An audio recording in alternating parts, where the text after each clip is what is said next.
सद्बुद्धि, सन्मार्ग और कार्य का संकल्प देना, अडिग रहे विश्वास तुम पर, ऐसा अंतः कर देना, मेरे हृदय में आने में तुम्हें कोई संकोच न हो। हे गुरुदेव, मुझे नज़रों से दूर कभी न होने देना। हे गुरुदेव, मुझे नज़रों से दूर कभी न होने देना। नमस्कार, गायत्री चिंतन धारा के इस सतत प्रवाह में आपका स्वागत है। मित्रों, हम सभी चाहते हैं कि गुरुदेव का संरक्षण हमें बराबर मिलता रहे, गुरुदेव के अनुदान वरदान हमें बराबर मिलते रहें। हम लोग प्रार्थना भी करते हैं कि हे गुरुदेव, मैं ये करने जा रहा हूँ और मेरी सहायता करना, मेरी रक्षा करना। हर काम को करने के पहले हम गुरुदेव से विनय भी करते हैं। तो गुरुदेव का सतत संरक्षण हमको कैसे प्राप्त हो सकता है ना, इस विषय पर आज हम बात करेंगे। हालांकि ये भी जो है आत्मबोध और तत्वबोध की साधना का विषय है। और आत्मबोध मतलब अपने आप के बारे में बोध, अपने आप के बारे में जानकारी, और तत्वबोध मतलब सनातन तत्व है, उस तत्व को हमेशा याद रखने वाली बात। तो ये डिटेल है, अपन आगे जाएंगे। ये डिटेल है, अपन आगे जाएंगे। दरअसल जब भी साधना की बात की जाती है, अब आत्मबोध तत्वबोध की भी साधना ही है, तो जब भी साधना की बात की जाती है तो साधना विषय पर बोलने वाले लोग बहुत हैं और बार बार यही कहा जाता है कि भाई हमारा मिशन जो है साधना पर आधारित है, साधना पर खड़ा है, हमारा मिशन जो है गुरुदेव की विचारधारा पर खड़ा है। तो गुरुदेव हैं तो मिशन है, गुरुदेव है तो मतलब टोटल साधना और गुरुदेव ये दो ही चीज़ों पर कॉन्सेंट्रेट करते हैं, है नी। अब सभी लोग बोलते हैं साधना में रत रहना चाहिए, ये करना चाहिए, तो लेकिन वो जिस हिसाब से साधना शब्द का उपयोग होता है उस हिसाब से साधक कितने हैं, साधक कितने हैं। साधना साधना सब लोग बोलते हैं, है नी। तो साधना शब्द का उच्चारण भी बड़े आदर से करते हैं, है ना। लेकिन जब व्यवहार देखने में जाते हैं ना, तो ऐसा लगता है कि साधना शब्द को लेकर ही कन्फ्यूज़न है। अब हर चीज़ में साधना है ना, जाप साधना, ध्यान साधना, नाद योग साधना, प्राणायाम साधना, तप साधना, मौन साधना, 9 दिवसीय साधना, 40 दिवसीय चंद्रायण साधना। अब वैसे ही आत्मबोध तत्वबोध की साधना, फिर कोई बोलेगा और पंचकोशी साधना, फिर कोई बोलेगा जीवन साधना। तो साधना का इतने बार उच्चारण होता है और आदमी कंफ्यूज हो जाता है, आदमी कंफ्यूज हो जाता है, क्या करे क्या छोड़े हैं। ज़्यादातर यही समझते हैं कि साधना के लिए नहा धोकर और पीले कपड़े पहनकर और आसन में बैठना होता है, गुरु गायत्री का आह्वान करते हैं, धूप दीप जलाते हैं, है ना। इसी बीच में कोई आता कहता कि नहीं भी जीवन साधना करनी चाहिए, तो सब लोग हाँ हाँ कह देते हैं। अरे साधना जीवन में ही तो कर रहे हैं, उनका समझ में आए तो आदमी उस डिटेल में जाए ना, समझ में नहीं आता। अब ये जीवन साधना और नहीं कहाँ से आ गई।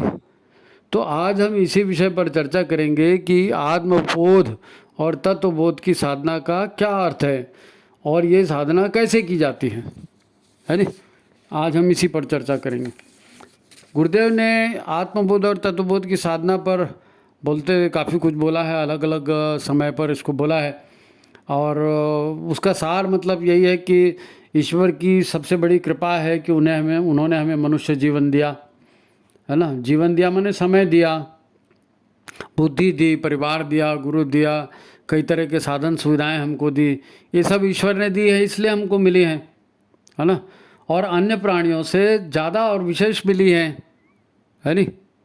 तो ईश्वर के इन अनुदानों का सम्मान करते हुए इनका उपयोग अपनी दैनंदिन ज़रूरतों के अलावा हमें और भी बेहतर ढंग से करना चाहिए। दैनिक ज़रूरतों की चीज़ें तो पशु भी कर लेता है, पक्षी भी कर लेता है नी।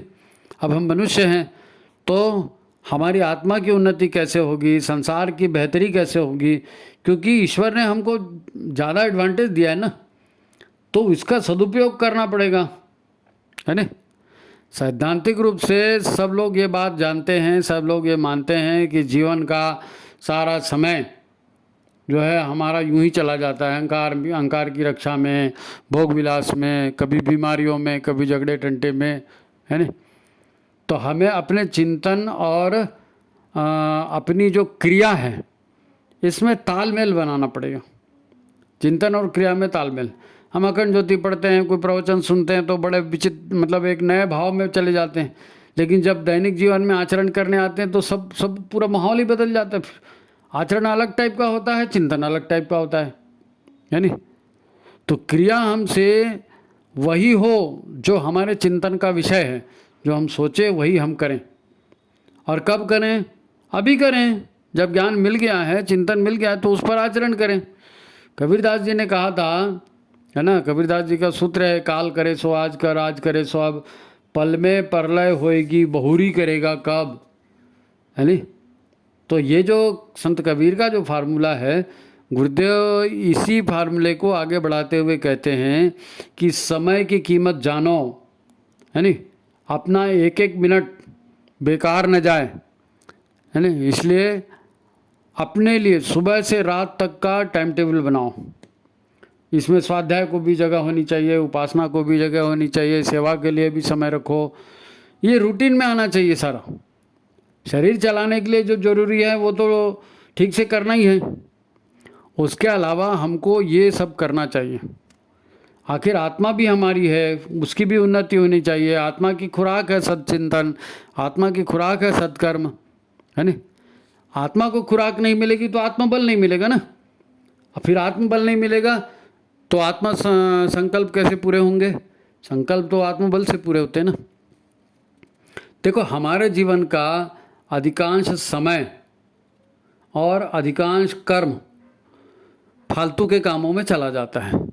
जो नहीं करना चाहिए वो करते हैं, जो नहीं सोचना चाहिए वो करते हैं, इसीलिए समय और धन और साधन सब उधर ही चले जाते हैं। तो जो करना चाहिए वो नहीं होता है ना। हम यदि इस समय पर और अपने चिंतन पर और अपने कार्यों पर नियंत्रण कर सकें तो बहुत कुछ बेहतर भी हो सकता है, कम समय में हो सकता है। दिक्कत यह है कि मन को ये अनुशासन पसंद नहीं आते, मन को डिसिप्लिन पसंद नहीं आता ना, मन मनमानी करता है। तो इसी की काट है गुरुदेव के विचार, इसी की काट है गुरुदेव का साहित्य, इसी की काट है गुरुदेव की उपासना। जितना गुरुदेव से जुड़े रहेंगे और गुरुदेव के विचारों के अनुसार काम करेंगे तो मन को फिर अपनी मनमानी करने का मौका भी नहीं मिलेगा, है नी। यदि हम दिन भर ये भाव रखें कि गुरुदेव हैं, अखंड मंडलाकारम व्याप्तम येन चराचरम, सब और उन्हीं का साम्राज्य है पूरा और वो हमको देख रहे हैं, है ना, तो हमें किसी भी हालत में उनकी शिक्षाओं के अनुसार ही कार्य करना है, उनके शिक्षाओं के अनुसार ही जीवन जीना है। इसी में हमारी भलाई है। तो हम अपने इस संकल्प से गुरुदेव के सतत आशीर्वाद भी प्राप्त करेंगे, गुरुदेव से सतत उनकी कृपा भी प्राप्त करते रहेंगे, है नी। भाई गुरुदेव का ध्यान करेंगे, गुरुदेव काम करेंगे तो उनकी कृपा भी मिलेगी, है नी। वहीं मन की मनमानी रोकने में भी हमारा ये टाइम टेबल जो है और गुरु के प्रति श्रद्धा निष्ठा जो है ये हमारा सहयोग करेगा, है नी। तो गुरुदेव ने कहा है कि आप एक दिन की योजना बनाइए।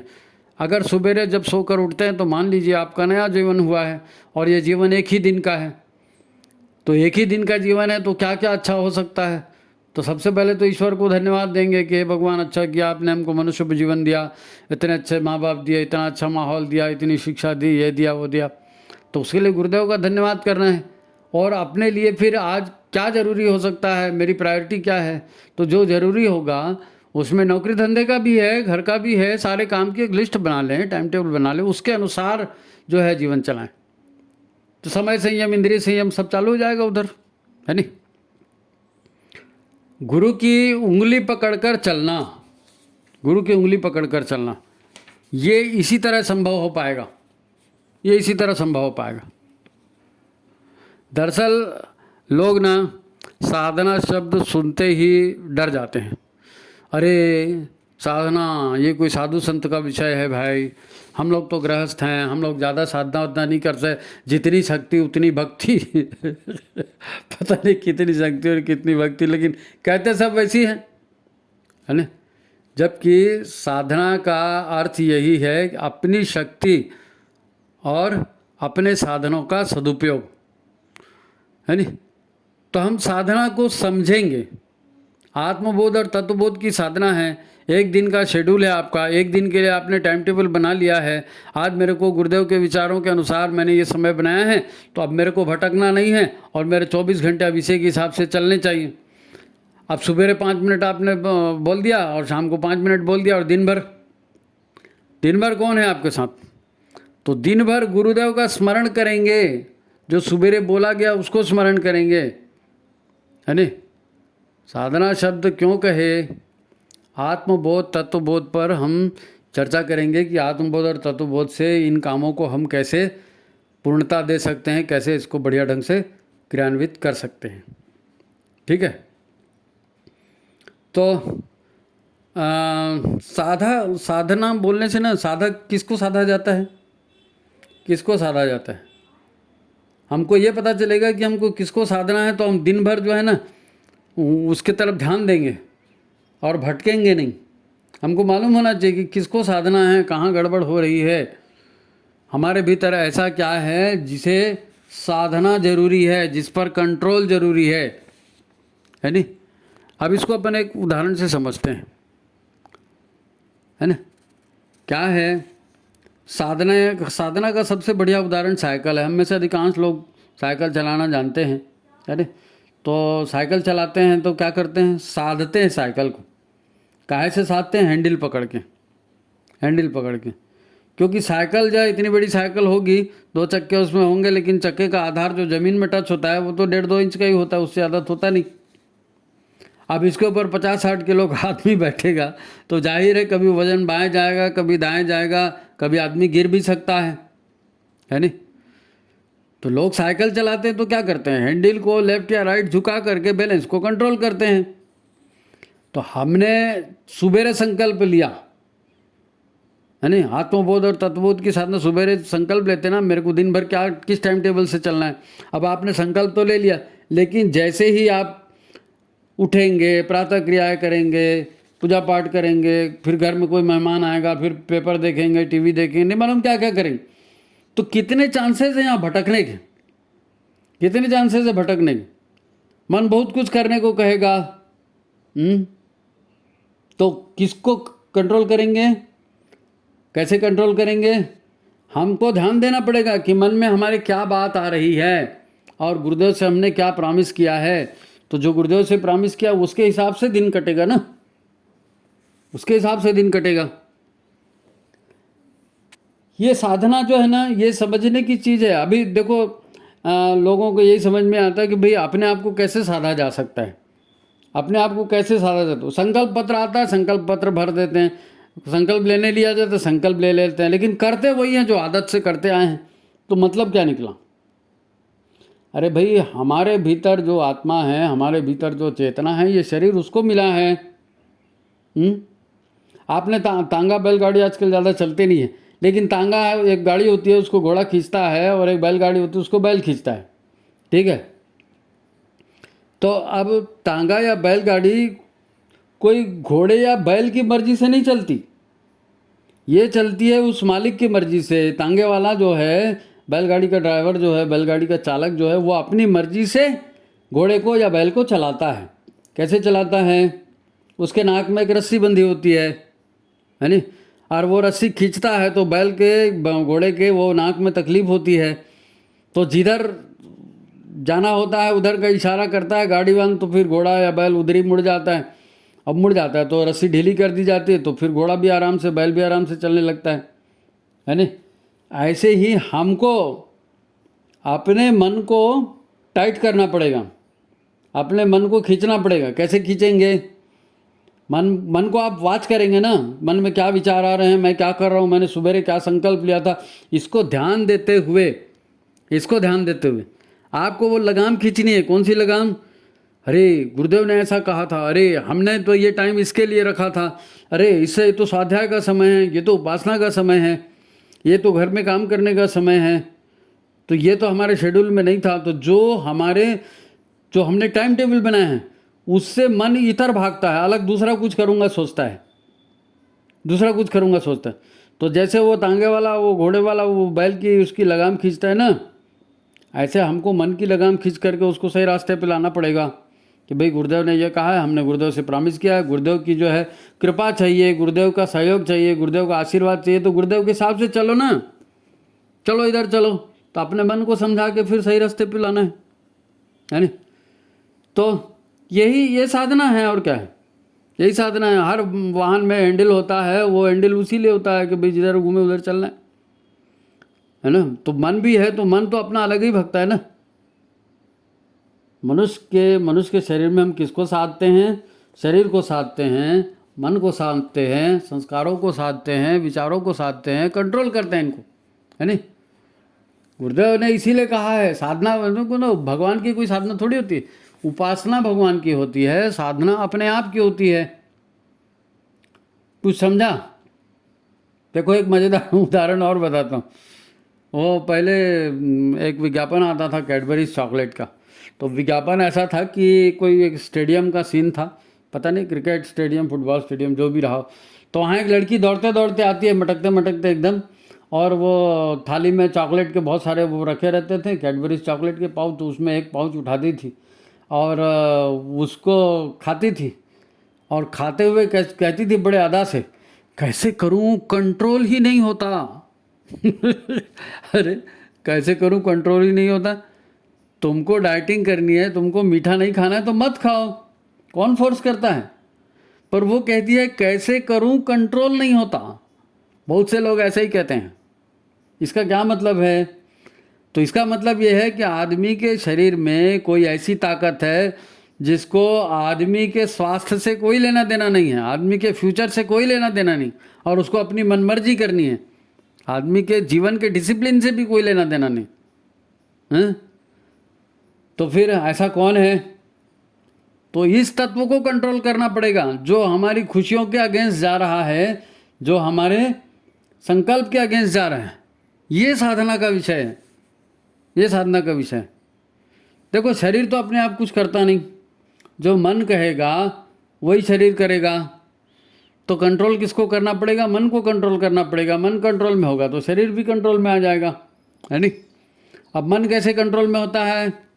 विवेक बुद्धि से, अपनी संकल्प शक्ति से, अपने संयम के बल से, है ना? इसको नियंत्रण में रखना पड़ता है ताकि अपने समय, अपनी शक्ति, अपने जीवन से और भी बड़ी उपलब्धियां हासिल कर सकें, है नहीं? और मन के भटकने की प्रवृत्ति जो है ना, उसकी मनमानी, उस पर भी कुछ लगाम लग सके, है नहीं? तो अब हम जानेंगे कि हमारे शरीर में हमारा जो मन है उसको हमारे सिवा और कौन चलाता है भाई। अगर हमको शुगर नहीं खानी है, अगर हमको चॉकलेट नहीं खानी है, तो कौन फोर्स कर रहा है हमको खाने के लिए? उसको जानेंगे तब ना रोकेंगे, क्योंकि आपने संकल्प लिया कि मैं जीवन भर आज का दिन ही मेरा जीवन है और आज के दिन का मैं ये टाइम टेबल के हिसाब से चलूँगा। लेकिन वो तो सुबह संकल्प ले लिया, बाद में परिस्थितियाँ बदली ना, तो फिर मन इधर उधर भागेगा ही भागेगा। तो उस मन को कैसे कंट्रोल करना है, उस मन को कैसे कंट्रोल करना है, ये भी तो मालूम होना चाहिए ना। तो सबसे पहले एक बात स्पष्ट समझनी पड़ेगी, है ना, और हमेशा याद भी रखनी पड़ेगी, हमेशा याद रखनी पड़ेगी कि शरीर मेरा है, मन मेरा है, लेकिन मैं शरीर नहीं हूँ और मैं मन भी नहीं हूँ। मेरा शर्ट है, मेरा पैंट है, मेरी साड़ी है, मेरी साइकिल है, मेरी गाड़ी है, मैं थोड़ी हूँ जी। मेरी साइकिल टूट गई तो क्या मैं टूट गया? कि मेरी गाड़ी टूट गई तो मैं टूट गया? नहीं, ऐसा नहीं होता। नहीं, उसने मेरा दिल तोड़ दिया तो चलो फांसी लगा लेते हैं। तो मन मेरा नहीं है, शरीर मेरा नहीं है नहीं? और दूसरी महत्वपूर्ण बात, ठीक है, मन शरीर को चलाता है तो वो शरीर का मैनेजर हो सकता है, शरीर का मालिक नहीं हो सकता, है नहीं? अब आउट ऑफ कंट्रोल शरीर भी हो जाता है, आउट ऑफ कंट्रोल मन भी हो जाता है। और शरीर को ढंग से नहीं चलाओगे, व्यायाम नहीं करोगे और खाते पीते पड़े रहोगे मस्त, तो क्या होगा? हाथ पैर अकड़ जाएंगे, यहाँ से झुकते नहीं बनता, वहाँ से झुकते नहीं बनता, कमर नहीं झुकती, फलाना। ये शरीर का है, तो उसको थोड़ा सा व्यायाम करेंगे, एक्सरसाइज करेंगे तो वो फ्री हो जाएगा, उसमें कोई बहुत बड़ी तकलीफ नहीं है। मन में बड़ी तकलीफ है, मन में बड़ी तकलीफ। मन को जो है उसको कैसे कंट्रोल में किया जाए, ये आउट ऑफ कंट्रोल हो जाता है, तो मन को कैसे कंट्रोल करना है ना? इसका रोकने का अभ्यास, है ना, तभी तो हम गुरु ने जो बताया है उस हिसाब से हम काम कर सकेंगे ना। अब शरीर तो एक जैविक मशीन ही है नहीं, जैविक मशीन ही है ना। और जैसे मशीन चलती है वैसे ये भी चलता है। अब हम स्त्री हैं, पुरुष हैं, राधे श्याम है, सीताराम है, या फिर रश्मि है, रेखा है, कुछ भी हमारा नाम हो सकता है व्यक्ति का, है नहीं। ये शरीर का नाम है। सारे रिश्ते नाते सब शरीर के होते हैं। तो ये रिश्ते नाते हमारे लिए इम्पोर्टेंट है कि हमारे लिए हम इम्पोर्टेंट, हमारा अस्तित्व इम्पोर्टेंट है नहीं। हमारा अस्तित्व इम्पोर्टेंट है कि शरीर इम्पोर्टेंट है? मैं शरीर तो नहीं हूँ। अच्छा, मन का क्या नाम है? मन, सब लोग बोलते हैं ना मेरा मन मेरा मन। तो सबका मन एक ही होता है, सबका मन एक ही होता है, और सबके मन का नाम भी एक ही होता है। मन का नाम क्या है मालूम है? आपके मन का नाम क्या है? मेरे मन का नाम क्या क्या है? हम सबके मन का नाम है मैं, है ना। हर व्यक्ति के मन का एक ही नाम, क्योंकि जिसका मन है वो इसे देख नहीं पाता, जान नहीं पाता। बाकी लोग उसके मन के भाव को नहीं जानते, शरीर को जानते हैं, शरीर के नाम को जानते हैं, है नहीं। अब मन क्या है, ये कैसे काम करता है, मैं कैसे काम करता हूँ, मैं क्या कर रहा हूँ, इसी को तो वॉच करना है ना, इसी को देखना है, इसी की समीक्षा करनी है नहीं। तो मन को कैसे कंट्रोल करना, इस पर हमने पिछले अंक में दिया है मैटर। आप उसको देखिए, उसके डिस्क्रिप्शन में हम लिंक डाल देंगे। अभी इस वीडियो का जो डिस्क्रिप्शन आएगा उसमें उसकी लिंक डाल देंगे।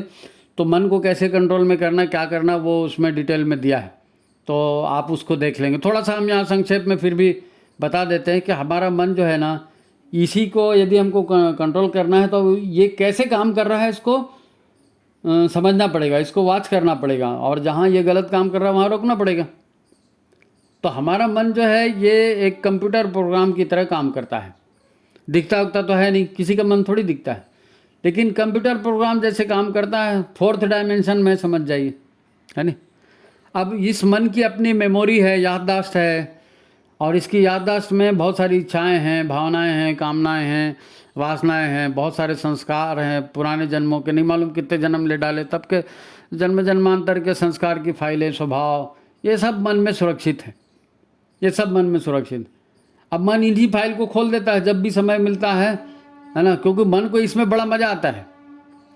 उसको साधना की बात अच्छी नहीं लगती, वो कष्टकर लगती है, उसमें मज़ा नहीं आता है। मज़ा किस में आता है? जो उसने किया हुआ है, देखा हुआ है, अनुभव किया हुआ है, जिसमें उसको रस आता है, मन रस के पीछे भागता है। तो उसी को कंट्रोल करना है। तो जो वो मन में विचार आ रहा है वो काहे का है, उससे हमारी क्या बदनामी हो सकती है, हमारा क्या नुकसान हो सकता है, ये वॉचफुल रहना ना, उसके ऊपर वॉच करना पड़ेगा, उसके ऊपर निगरानी करनी पड़ेगी। ये मन बुद्धि से काम नहीं करता, भावनाओं से, विचारों से काम करता है ना। तो बुद्धि जो है वहाँ पर काम नहीं करती। मन जिस विचार या भाव पर जोर देता है उस पर प्राण ऊर्जा प्रवाह बढ़ जाता है, और ऊर्जा उसमें बढ़ जाती है। तो बाकी दिमाग के विचार सब एक ही तरफ पड़े रह जाते हैं। दिमाग में तो कई विचार आते हैं, हम हर विचार पे थोड़ी काम करते हैं, जिस पर मन लग जाता है उसको करते हैं। इसलिए मन को कंट्रोल करना सबसे कठिन हो जाता है नहीं। तो मन को कंट्रोल करने का एक ही तरीका है, मन को कंट्रोल करने का एक ही तरीका है, हम अपनी मौत को याद रखें, है नहीं। क्योंकि मन भोगों में जाता है। भोगों का विरुद्धार्थी क्या है? वैराग्य। भोगों का विरुद्धार्थी वैराग्य है नहीं। अगर हम अपने आप को जागृत रखते हैं, अपनी प्रज्ञा को जागृत रखने, हम सचेत रखते हैं कि भाई हमारे मन में कौन सा विचार आ रहा है, तो उस विचार से क्या नुकसान हो सकता है, ये देखना है ना। तो सुबेरे से जो हमने संकल्प लिया था कि आज मेरे को टाइम टेबल में, आज के दिनचर्या में मेरे को ये करना है, अब मन कहीं और भगने लगा, तो तुरंत उसको कंट्रोल करने के लिए वो प्रॉफिट लॉस देखेंगे ना, भाई हमने जो सोचा था वो तो नहीं था, ये है ऐसा ऐसा ऐसा, इसको रोकना है, ऐसा करना है ना। गुरुदेव ने इस पर बहुत अच्छी बात वो लिखी थी। वो सिकंदर था ना, सम्राट, बोलता है विश्व विजय के लिए निकला पता नहीं क्या हुआ। तो वो जब मरा तो बोला सब सोना चांदी मेरे साथ दे दो। गुरुदेव ने उदाहरण दिया है वो समझाते हुए। तो सब लोगों ने कहा कि भाई आप मर रहे हो ठीक है, लेकिन सोना चांदी तो नहीं ले जा सकते ना अपने साथ में, वो तो यहीं पड़ा रह जाएगा। तो बोले यहीं पड़ा रह जाएगा, तो मैं फालतू अपनी पूरी ज़िंदगी इसी के पीछे लगा दिया, है नहीं। तो ऐसा ही हमारे साथ भी होता है। हम भी अहंकार की वजह से, पैसे की वजह से, मान सम्मान की वजह से, इज्जत की वजह से, पता नहीं बहुत सारी चीज़ें हैं, है ना। उसकी वजह से हम अपना जो है रूटीन छोड़ करके भलता ही काम करना शुरू कर देते हैं। इसीलिए कहते हैं ना, दृष्टा होकर जीना।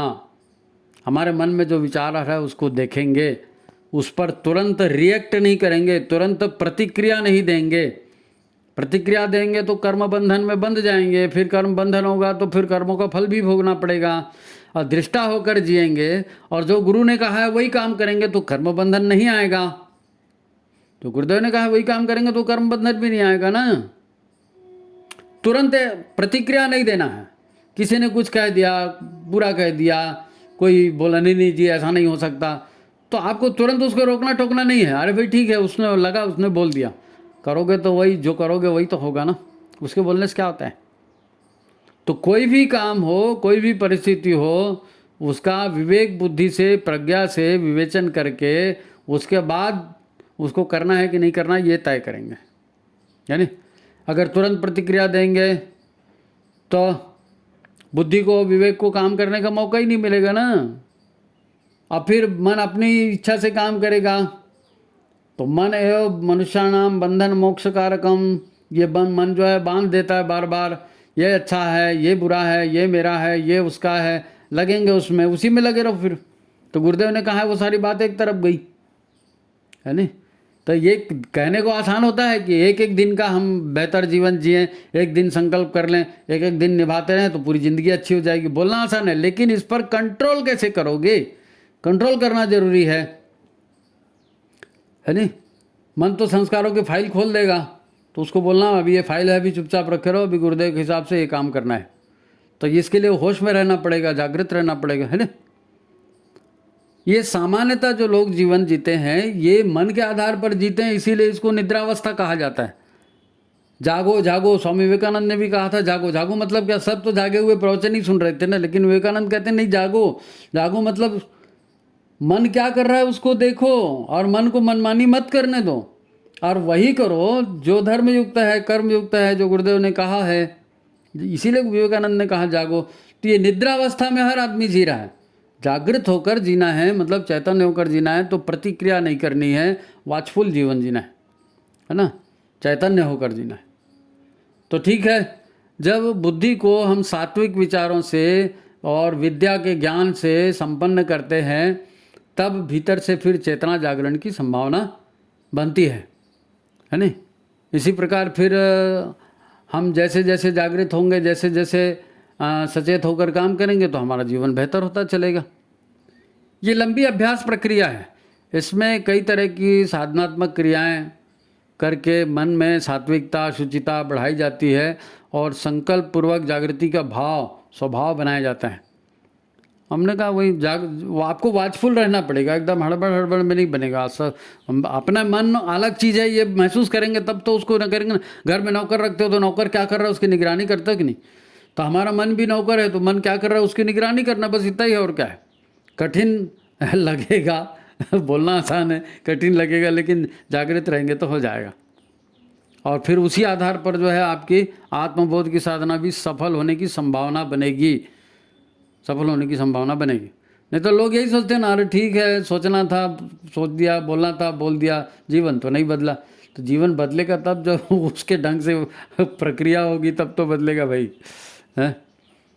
आप किसी भी तरह की साधना करें, है ना, आपको मार्गदर्शक सत्ता चाहिए, गुरु सत्ता चाहिए। गुरु की छत्र छाया के बिना आप नहीं कर सकेंगे। अज्ञान का बोलते ना, अज्ञानतिमिरांधस्य ज्ञानांजन शलाकया, है। तो परिष्कृत सात्विक शुद्ध ज्ञान नहीं होगा तो व्यक्ति की चेतना जागृत नहीं होगी, तो अज्ञान मिटेगा कैसे। इसलिए लगातार गुरु का संरक्षण, गुरु के कोटेशन, गुरु का स्वाध्याय, गुरु की उपासना, ये सब जरूरी है, तब तो उनके टच में रहेंगे जी। और जब हम गुरु के टच में रहेंगे और काम करेंगे तो फिर गुरु की छत्र छाया भी हमको मिलेगी। सीधा फार्मूला है, एक हाथ से थोड़ी न ताली बजेगी। गुरु पूर्णिमा को हमने नहीं इतना पैसा चढ़ा दिया था, हम तो गुरु पूर्णिमा के दिन उपास कर रहे थे, उसका इससे कोई मतलब नहीं है। गुरु के कहे अनुसार आप क्या कर रहे हो, ये इंपॉर्टेंट है ना। अब क्या है, मन के साथ मैं जुड़ा होता है। मैं माने अहम की संरचना, मैं माने अहम की संरचना, अहम यानी मैं जिसको बोलता है कि मैं हूँ, तो मैं क्या बोलता है, मैं अपने साथ लेकर के आया ना जन्म जन्मांतर की भावनाएं, कामनाएं, संस्कार, वासना जो भी है, तो मन बोलता है ये मैं हूँ भाई, इसी को पहले पूरा करना है ना। तो यहाँ सही गलत का निर्णय कैसे होगा, सन्मार्ग का चुनाव कैसे होगा, केवल मनमानी होगी। इसीलिए योग्य गुरु, योग्य मार्गदर्शक ये बहुत ज़रूरी है। और फिर गुरु के प्रति श्रद्धा, गुरु के प्रति विश्वास, तो उनका चरित्र पढ़ेंगे, उन्होंने क्या से साधना की, उन्होंने कैसे अपने गुरु का काम किया, ये सारा चीज़ें पढ़ेंगे तो गुरु के प्रति श्रद्धा बढ़ेगा, विश्वास बढ़ेगा। तो आपको भी लगेगा कि हाँ भाई उनका वरदस्त हमको है, हम भी करेंगे तो हमको भी मिलेगा। तो कहीं से अपना कॉन्फिडेंस लेवल बढ़ाना है तो गुरु के ही माध्यम से बढ़ेगा ना, गुरु के ही माध्यम से बढ़ेगा। यानी गुरु को समर्पित हमको अपना जीवन जीना पड़ेगा, सतत गुरु का ध्यान करते हुए, तब हम मन की उच्छृंखलता को रोक पाएंगे। इसको ऐसा समझें कि हमने गुरु से दीक्षा ले ली, गायत्री मंत्र ले लिया, अब हमने गुरु को आश्वासन दिया कि गायत्री मंत्र का भावार्थ सहित स्मरण करते हुए, उसी तरह का भाव रखते हुए गायत्री मंत्र का जाप करेंगे, तो ये हो गया शिष्य का संकल्प। लेकिन मंत्र जाप आप कैसे करेंगे? मंत्र जाप ऐसे ही कर लेंगे? गुरुदेव ने ऐसा तो नहीं कहा कि कहीं भी माला लेके बैठ जाओ और शुरू कर दो जाप। उन्होंने वहाँ पर भी टर्म कंडीशन रखी है कि गायत्री जितनी बड़ी शक्ति है, उसको आह्वान करने के लिए उतनी तैयारी की भी जरूरत है। तो षडकर्म आपको करना पड़ेगा, 6 काम आपको करने पड़ेंगे, तब मनोभूमि बनेगी। तो उस मनोभूमि में गायत्री की शक्ति अवतरण होगी, तो गायत्री का प्राण अवतरित होगा, तो वो गायत्री का प्राण आपके कषाय कल्मश को काटेगा, मन की चंचलता को लगाम लगाएगा, मन के बुरे विचारों का शमन करेगा, दमन करेगा, शमन करेगा, सॉरी दमन नहीं, शमन करेगा, है ना। तो फिर पवित्रीकरण करना, आचमन करना, न्यास करना, प्राणायाम करना, शिखा बंधन करना, भावपूर्ण ढंग से। कहीं भी पानी लगा दिया, कहीं भी कुछ दिया, नहीं, भावपूर्ण ढंग से आपको भावना करनी पड़ेगी कि हाँ भाई पवित्र हो रहा है, हाँ भाई मन वाणी अंतःकरण पवित्र हो रहा है, हाँ भाई ये प्राण जा रहा है, हाँ भाई ये शिखा स्थान है, यहाँ से गुरु का आदेश आएगा, इसको स्वीकार करना है। और ये गायत्री का आह्वान हमने किया, आप गायत्री माता साक्षात हमारे सामने बैठी है, तो हम उनसे निवेदन करते हैं कि आप हमारे भीतर आइए और हमारी बुद्धि को सन्मार्ग में प्रेरित करिए। ये सब भावना पूर्ण होकर करना पड़ेगा, ये षटकर्म है, ये इसके बिना वो कैसे होगा। तो जो मंत्र जाप की प्रक्रिया को सफलता प्रदान कर सके, ये क्षय कर्म है ना। तो केवल मंत्र जाप में ही साधना हो गई आपकी, केवल मंत्र जाप में ही साधना हुई आपकी। 3 बातें आ गई इसमें, ध्यान दिया। एक तो भावपूर्ण ढंग से 6 कर्म करना, मन को दिशा देना।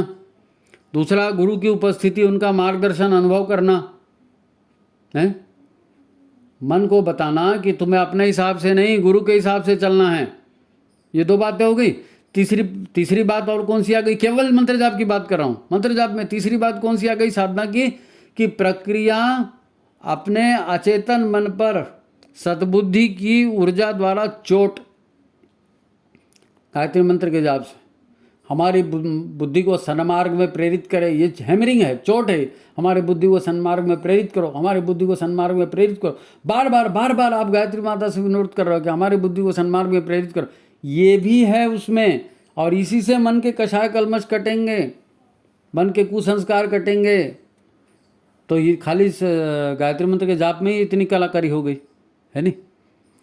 इससे हमने क्या समझा? देखो, ये बहुत महत्वपूर्ण बात है, क्योंकि सारी प्रक्रिया बताई ही इसीलिए गई है अभी तक कि आत्मबोध और तत्वबोध की साधना का भाव पक्ष जो है वो हमको भावभूमि उसकी समझ में आ जाए। अब आत्मबोध की साधना क्या है? सुबह बिस्तर से आप उठेंगे तो बिस्तर में बैठे बैठे आपको ध्यान करना है। क्या ध्यान करना है? कि भाई आज का नया जीवन मिला है, भगवान धन्यवाद, और आपने इतने अच्छा धर्म दिया, इतने अच्छे माता पिता दिए, इतनी साधन सुविधाएं दी, नौकरी पानी दिया, सब दिया, आपका धन्यवाद, आपने बहुत अच्छा किया है। अब हम आपके हिसाब से अपना जीवन जीना चाहते हैं। तो आपने ये बताया था, तो हम इतना इतना करेंगे, इतने समय उपासना करेंगे, इतने समय स्वाध्याय करेंगे, इतने समय ध्यान करेंगे, परिवार का ध्यान रखेंगे, समाज का ध्यान रखेंगे, देश का ध्यान रखेंगे, आत्मोन्नति का ध्यान रखेंगे। ये सारे और टाइम टेबल से काम करेंगे। ये आत्मबोध के लिए सुबह रखा है, और शाम के लिए भी वैसी बात थी कि भाई आज हमारे से क्या क्या त्रुटियां हुई, क्या क्या गलतियां हुई, तो ज़रा उसका ध्यान कर लें। अरे भाई, एक ही दिन का जीवन है, पल में प्रलय होएगी, बहुरी करेगा कब? आज आखिरी दिन है, मर जाऊंगा तो क्या होगा? क्यों इस धन संपत्ति के पीछे भागना हैं? क्यों इस सम्मान और कीर्ति के पीछे भागना? कितने राजे महाराजे मर गए, कोई नाम लेने वाला नहीं बचा उनका। तो ये तत्व की बातें हैं, आत्मबोध और ये जीवन का तत्व है नी। राजा जनक जो थे विदेह थे, विदेह है नी। तो वो मतलब देह रहते हुए भी वो देह भाव में नहीं रहते थे। हमको भी अपने आप को जो है, हमारे देह है, अब हमारी इतनी साधना तो है नहीं, लेकिन उसके बावजूद भी हम कोशिश यही करेंगे कि अपने आप को शरीर नहीं मानेंगे, अपने आप को मन नहीं मानेंगे, और अपने आप को क्या मानेंगे? गुरुदेव का शिष्य। अपने आप को भाई आप गुरुदेव को अपना गुरु मान के 24 घंटे उनके पीछे लगोगे तो गुरुदेव भी आपके साथ चलेंगे। ऐसी थोड़ी होता है कि गए मंदिर में और घंटी बजा दिए और रुपया 2 रुपये चढ़ा दिए, नारियल चढ़ा दिए, हे गुरुदेव ऐसा हो रहा है, मेरी ये सहायता कर देना, हे गुरुदेव ऐसा। तो गुरुदेव खाली बैठे तुम्हारा काम करने के लिए। गुरुदेव ने साफ कहा तुम मेरा काम करो, मैं तुम्हारा काम करूँगा। इससे साफ साफ और कौन बोलेगा, है नहीं। तो मन को नियंत्रित करके 24 घंटे की विधि व्यवस्था को नियंत्रित कर सकेंगे, है ना। तो एक तो हम हैं, एक हमारी चेतना है, और हमारी चेतना को हमको गुरु की चेतना के साथ मिलाना है, परमात्मा की चेतना के साथ मिलाना है। जो वो चाहते हैं वो काम करना है, जो मन चाहते हैं वो नहीं करना है नहीं। जो मन चाहते हैं वो नहीं करना है, जो परमात्मा चाहते हैं, जो गुरु चाहते हैं वो हमको काम करना है। आप सतत उनका काम करेंगे तो सतत मार्गदर्शन भी मिलेगा। उस गुरु या उस परमात्मा की इच्छानुसार जीवन की सारी गतिविधियों को चलाने का संकल्प दिन भर याद रखना है, दिन भर याद रखना है। वो साधना दिन भर की है ये, वो सुबह तो खाली याद कर रहे हो, साधना दिन भर की है, और एक एक दिन को साधेंगे तो जिंदगी सधेगी, यही फार्मूला है। हमें ये अनुभव करना है कि हमारी मार्गदर्शक सत्ता, हमारे गुरु, हमारे परमात्मा ब्रह्मांड में सर्वत्र व्याप्त हैं और वो लगातार हमको देख रहे हैं। ये बात अगर हमको याद रहेगी ना कि अरे गुरुदेव देख रहे हैं, तो फिर हमारे से गलत काम नहीं होगा। हमारा मन भटकेगा तो हम उसको कंट्रोल कर लेंगे कि नहीं गुरुदेव सब देख रहे हैं भैया, ऐसा नहीं, है ना। तो हमारा शरीर और हमारा मन तामसिक और राजस ऊर्जाओं के प्रभाव में, है ना, कभी भी बहकने लगेगा, ये करने लगेगा। इसलिए ये साधना की प्रक्रिया जो है, इसका डिटेल आपको बताया। अब वहाँ से ध्यान हटा तो क्या होगा? तमस और रजस गुण जो हैं, जो भीतर बैठे हुए हैं, वो अपना फुंकार मारेंगे और आप उसी ढंग का काम करने लगोगे। फिर सारा शेड्यूल बिगड़ जाएगा, है नहीं। तो सत्प्रवृत्तियाँ बढ़े, इसके लिए गायत्री की पंचकोशी साधना की जाती है। अन्नमय कोश, मनोमय कोश, प्राणमय कोश, ज्ञानमय, विज्ञानमय, ये अलग अलग कोश हैं। इनके भीतर सात्विकता कैसे बढ़े, है ना, ये इसके लिए प्रयास करना पड़ेगा। ये लंबी प्रक्रिया है। बोलने के लिए बोल दिया कि आत्मबोध और तत्वबोध, वो मन को कंट्रोल कैसे करोगे? ये सारी है। जब तक आपके भीतर सात्विकता नहीं बढ़ेगी, आप मन को कंट्रोल नहीं कर सकते, है ना। इधर दारू भी पियो और इधर सोचो हम होश में रहें, तो दोनों बातें नहीं होगी दोनों बातें नहीं होगी, है नहीं। तो इसी काम में हमारा मन लगा रहे, इसके लिए दिन में 3 बार हमारे यहाँ ऋषियों ने नियम बनाया है त्रिकाल संध्या का, कि त्रिकाल संध्या करिए। तो तीनों काल मतलब सुबह, दोपहर और शाम संध्या काल है। प्रातः संध्या, मध्याह्न संध्या और सायंकालीन संध्या। तो गुरुदेव ने कहा चलो भाई, मध्याह्न की आपसे नहीं बनती, काम धाम में चले जाते हैं, तो प्रातः संध्या है, शाम की संध्या है, उसमें भी आपको समय नहीं मिलता, तो कम से कम अपने जो गुरु के साथ दीक्षा है उसी को रिन्यूअल कर लें, टाइम टेबल बना लें कि गुरुदेव आपके जो विचार हैं उसी के आधार पर हम जीवन चलाएंगे। ये भी आपके मान लिया उन्होंने, चलो भाई ये भी एक साधना हो गई, है ना। लेकिन साधना तो दिन भर करनी है, चले। असल में क्या है, मनुष्य शरीर जो है ना पाश में बंधा हुआ है। पाश यानी बंधन, है नहीं। और मन की अपनी प्रवृत्तियां हैं, उनका अपना स्वभाव है। तो ये अपने स्वभाव, ये बड़ी ऊर्जाएं होती हैं असल में। तो पंचकोशी साधना, गायत्री जाप और त्रिकाल संध्या और ये जितनी साधनाएं हैं ना, ये भावपूर्ण ढंग से करनी है। भावों में बदलाव आना चाहिए, तो आंतरिक ऊर्जा का संतुलन फिर आपके पक्ष में बनेगा, है नहीं। भावपूर्ण साधना करेंगे तब। उन बंधनों से अधिक शक्तिशाली संकल्प जो है ना, ये हमारा होना चाहिए। मन के भीतर जो भी भाव आ रहे हैं उससे ज़्यादा पावरफुल हमारा 24 घंटे का ये संकल्प होना चाहिए, तब तो ये संकल्प जीतेगा और मन हारेगा। मन कंट्रोल में कब आएगा? कोई ताकतवर उससे ज़्यादा ताकत वाला आएगा तो मन को कंट्रोल में करेगा ना। तो संकल्प इससे ज़्यादा ताकतवर होना चाहिए, इसीलिए गुरु का जो है आशीर्वाद चाहिए, इसीलिए गुरु के प्रति ध्यान चाहिए, इसीलिए अंदर में सात्विकता चाहिए, ये सारी चीज़ें आ जाती है नी। तो फिर गुरु और गायत्री हृदय में बैठ जाएं, यानी उनका विस्मरण नहीं होना चाहिए। गुरु और गायत्री हृदय में बैठ जाएं, उनका विस्मरण नहीं होना चाहिए। विस्मरण हो गया तो फिर आप नहीं कर सकेंगे आत्मबोध और तत्वबोध की साधना। फिर जो मन याद दिलाएगा वहीं भागेंगे, तो फिर कहाँ कुछ होने वाला है। तो जैसे अर्जुन ने अपना रथ संभाल दिया था ना कृष्ण जी को, ऐसे ही हमको अपनी ज़िंदगी जो है गुरु को देनी पड़ेगी। गुरु ने भी यही कहा था कि हमने अपने जीवन में कुछ नहीं किया, हमने वही किया जो हमारे गुरु ने किया। तो हमको भी वही करना है अपने जीवन की सफलता के लिए, जो गुरु ने कहा है वही हमको भी करना है। अपने मन से हम ये जीवन का महाभारत नहीं जीत सकेंगे, इसके लिए गुरु का मार्गदर्शन। तो आत्मबोध और तत्वबोध की साधना अपने संकल्प को दृढ़ करने के लिए, जीवन की समीक्षा करते रहने के लिए है। समीक्षा करते रहेंगे, गलती होगी सुधारेंगे, गलती होगी सुधारेंगे, उसके लिए रोज़ संकल्प ले रहे हैं, एक ही दिन का जीवन मान के चल रहे हैं, माया मोह से दूर होने की बात करें। यही तो सफलता के सूत्र हैं, यही सफलता के सूत्र हैं, है नहीं। तो इसमें मन को भटकने का कोई अवसर नहीं मिलता, हम बंद कर देते हैं मन का भटकना। मन प्रमाद करता है ना, तो बात ये नहीं रहती। बात ये है कि आज नहीं तो कल कर लेंगे। मन हमेशा ये कहता है कि ठीक है आज नहीं करेंगे कल कर लेंगे। तो उस मन को ज़रा कंट्रोल में कैसे रखेंगे? इसी ढंग से कंट्रोल में आएगा, है ना। तो बस जीवन को एक ही दिन का माने और एक ही दिन का मान करके उसका टाइम टेबल बना करके चलें, यही एक उपाय है। और क्या उपाय है? और कोई उपाय नहीं। तो आत्मबोध और तत्वबोध की साधना अगर हम ये करते हैं तो शरीर भी ठीक रहेगा, परिवार भी ठीक रहेगा, हमारे लोगों से संबंध भी ठीक रहेंगे और समय से हर काम होगा ना, तो जीवन में उपलब्धियां भी मिलेंगी। उपलब्धियां किसको मिलती हैं? जो अच्छा काम करता है उसको उपलब्धियां मिलती है ना। फार्मूला सीधा है, लेकिन बस मन से ही लड़ाई है, मन से ही लड़ाई। और मन से लड़कर आप नहीं जीत सकते। इसके लिए प्रज्ञा जागृत करना पड़ेगा, सात्विकता बढ़ानी पड़ेगी, गुरु के निर्देशों पर चलना पड़ेगा। बाकी पूरा सार यही है, बार बार वही रिपीट होगा, कोई मतलब नहीं है। आपको डाउट है तो एक बार फिर सुन लीजिए।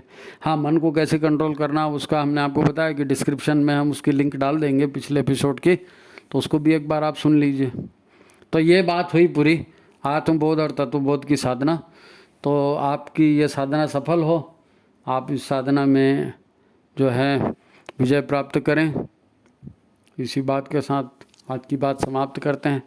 और अंतिम वाक्य तो वही रहता है हमारा, लाइक करिए, शेयर करिए, ज़्यादा से ज़्यादा लोगों तक पहुंचाइए, विचार क्रांति में सहयोग कीजिए।